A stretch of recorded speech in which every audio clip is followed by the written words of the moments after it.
So far, the economic fallout from the pandemic has been limited by relief programs and a moratorium in Massachusetts on evictions and foreclosures. But some of that relief has been put on hold because of the impasse over measures in Washington. An estimate of potential damage can be found in the findings put together by housing advocates at City Life Vida Urbana and researcher from MIT's Department of Urban Studies and Planning, who's with us now. We'd like to welcome Ben Walker. Thank you very much for being with us, Ben.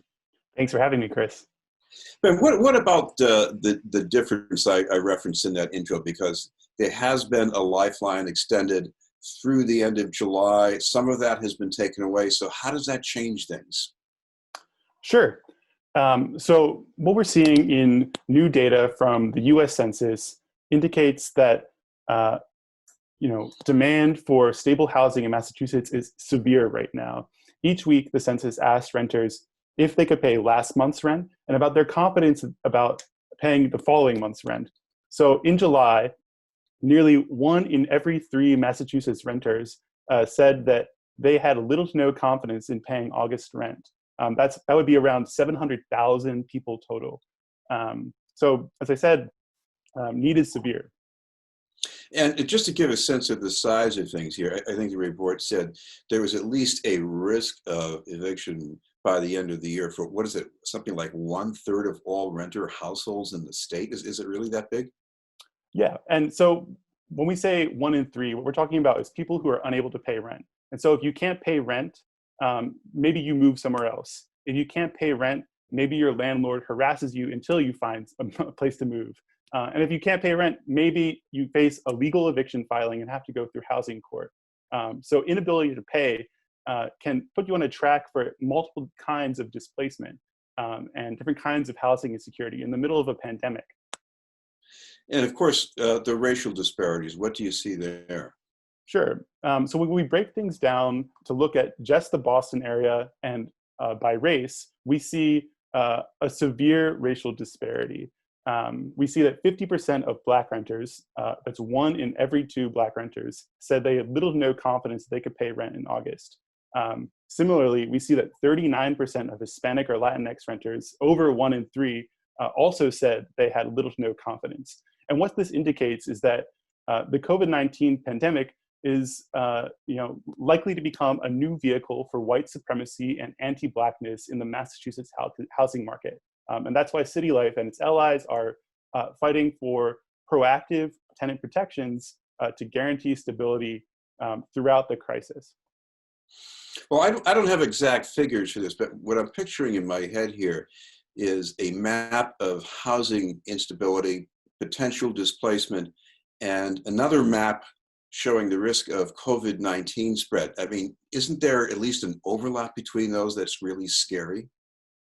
Sure, that's not something I've looked at in particular, but we do know early on in the pandemic that a majority of the cases, not a majority, but a disproportionate amount of cases were occurring in communities of color in Boston in particular, such as Roxbury, such as Dorchester, such as East Boston.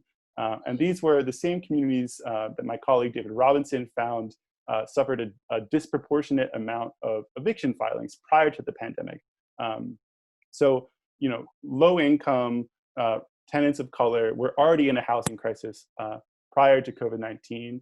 And the risk is that without proactive legislation from the State House and at the federal level, that the burden of finding a housing solution will fall on these tenants, whether that means they have to move somewhere else or whether that means they're kicked out of their homes by their landlords through a legal process. Well, currently in Massachusetts, we do have this 2-month extension that goes into roughly the middle of October. But what about the legislation? I mean, how much time do we need to give people to, not only feel things are safe for going back to work, but to actually recover from the housing crisis they've experienced thus far? Sure. I mean, I think it comes down to a matter of values. I think no one should lose a home because they stayed at home to protect themselves, their families, and their neighbors during a life-threatening pandemic.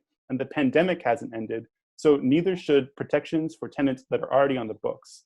This is why City Life and frontline tenants are pushing for what we're calling a guaranteed housing stability bill that would freeze almost all evictions for 12 months following the state of emergency, and provide a small pool of funding for small landlords in need of relief.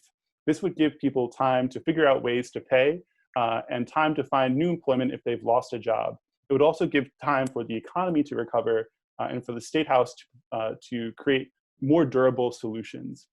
I think one thing that we're seeing that's especially concerning in the data is that tenants who are struggling to pay are finding other ways to pay beyond their normal income. They're relying on friends and family, they're relying on credit cards, and they were especially relying on federal stimulus, such as the $1,200 everyone got from the government and extended unemployment. This all ended on July 31st, and it was an essential lifeline that helped people pay the bills. And without this relief, I think we'll see more people turning to unsustainable alternative sources of income to pay the rent. And that can't last forever.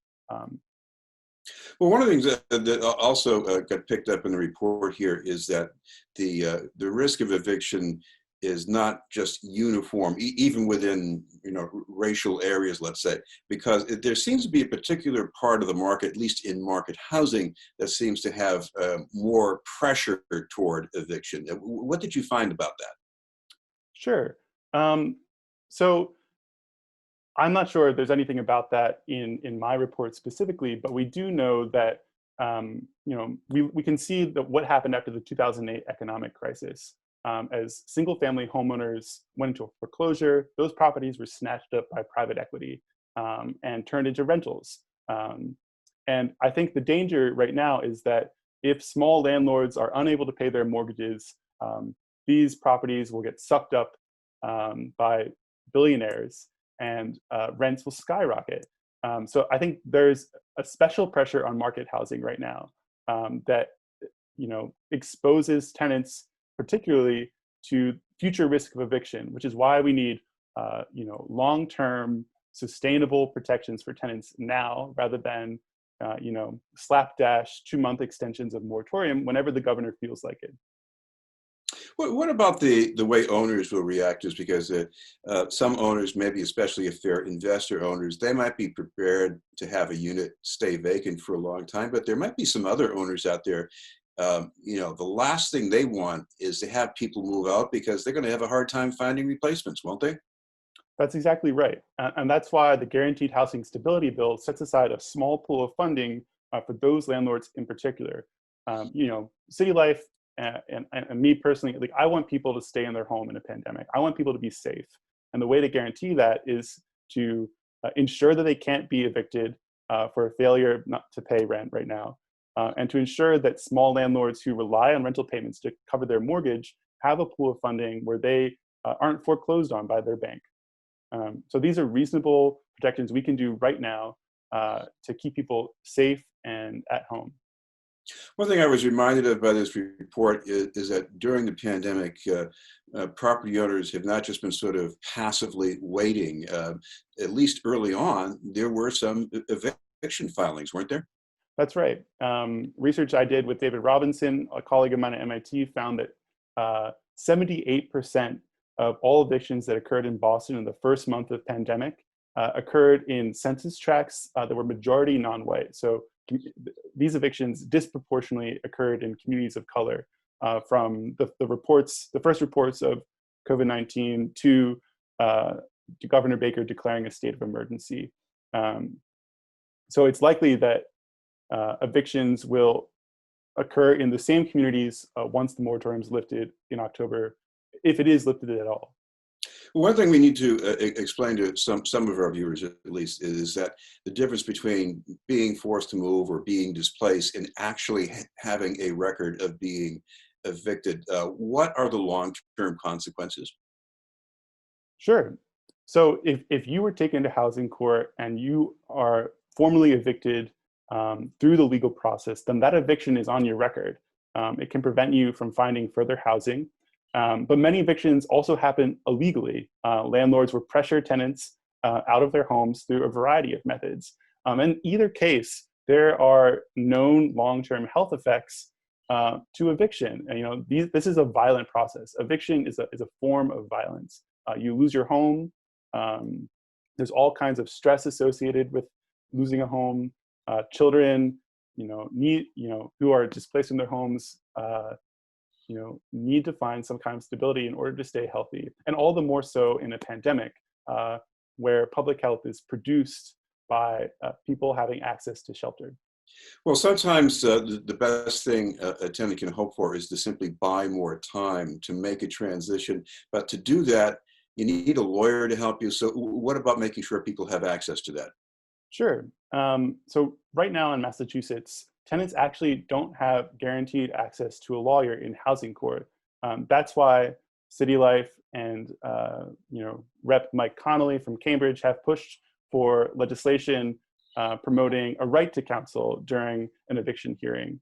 And just in civil court or criminal court, this would help tenants advocate for their rights, and it would help them stay in their own homes.